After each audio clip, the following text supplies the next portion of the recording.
Now, what I just described is the essence of what we're doing. And according to the Congressional Budget Office, it would save $1 trillion in our deficits, which is the single most important thing we can do, by the way, to reduce our deficit over the long term. Almost all the growth in deficit has nothing to do with My Recovery Act and has everything to do with the growing costs of Medicare and Medicaid.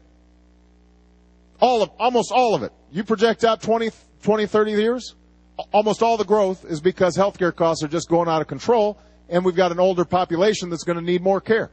And if we can't figure out how to get a better bang for the buck, we're going to lose. So here's my thing. You got a better idea? Bring it on. But what I will not do is to stop working on this issue, because it is the right thing to do for America, and you need to let your members of Congress know they shouldn't give up. They should keep on pushing to make it happen. All right? Well, there you have it. A rather long answer to a question about health care from a recovering cancer patient. And it just so happens that here on the set with me, I have Dr. Mark Siegel, Fox News contributor, who our viewers know by now. And he had some thoughts about the president's answer that were pretty interesting, Mark. You talked about the president's claim that the health care reform proposed will not lead to any problems in the ER. In fact, it will streamline things in the ER for patients. And you take issue with that. Well, there's a lot of evidence that he's wrong about that. First of all, studies have shown that Medicaid patients are twice as likely to use the emergency room unnecessarily than people without insurance. If we give more people Medicaid, they're going to go to the ERs because we don't have the doctors to take care of them. In Massachusetts, when we got universal health insurance passed, you know what happened? More people use the emergency room, not less. There's a shortage of doctors. Because they can't find doctors who will take Medicaid? They can't find doctors that will take Medicaid. They can't find doctors that will even take HMO-style insurance. So they just go to the ER when That's they get right. sick, and the ERs have to take Medicaid. You bet they do. And the president has not come up with a solution to the doctor shortage. So what does that mean as a practical matter for people who are going to the ER?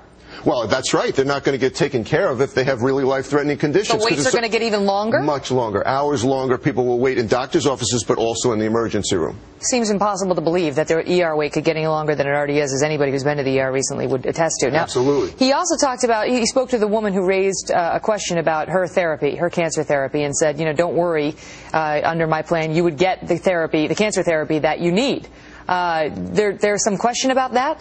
With all due respect to the president, who likes to appeal to emotions, there's a cancer survivor, and he says, you're going to get this targeted therapy? Let me tell you something, Megan.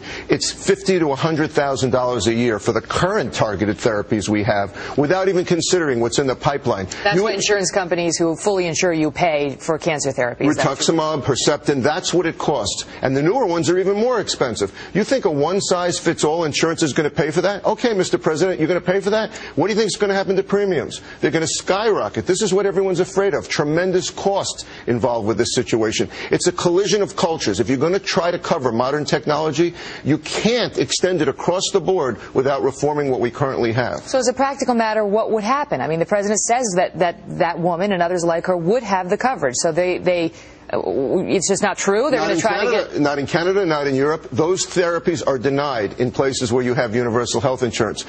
He's not looking at... He says the Republicans he wants to know what they have in mind. What about portability of insurance? If you actually repeal the laws and allow there to be competition across state lines, then the cost of premiums might go down. The way he's heading, the new technologies are not going to be covered. I want to ask you about the reaching out to the Republicans on the other side, but I want to point out to our viewers, my apologies, the president, his event is streaming live on FoxNews.com if you want to continue with the Q&A, so check it out at FoxNews.com. But let me ask you quickly, on the subject of reaching out to Republicans, show me what you got, show me what you got.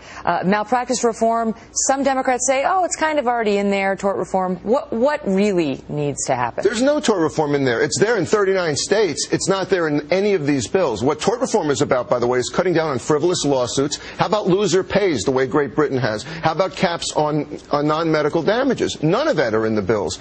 And, the Republicans have been screaming for that. Portability, I talked about also.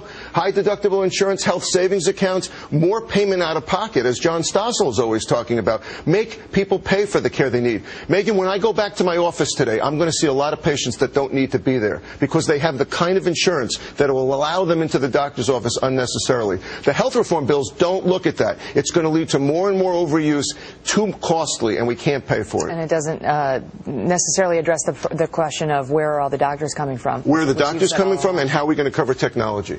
Well, Dr. Mark Siegel, I'm glad you were here. Now, I want to point out to our viewers that we actually had Dr. Siegel here because he was going to talk about, among other things, why you should not eat prepackaged lettuce. It's not that you shouldn't eat it. It's just that there's an issue. Now, hold that thought. Preventive medicine. Because we're having him back tomorrow. And we're going to, so just put it in the refrigerator for now, and then this time tomorrow we're going to educate you on why you really, really, really need to wash it, even if it says it's already been washed.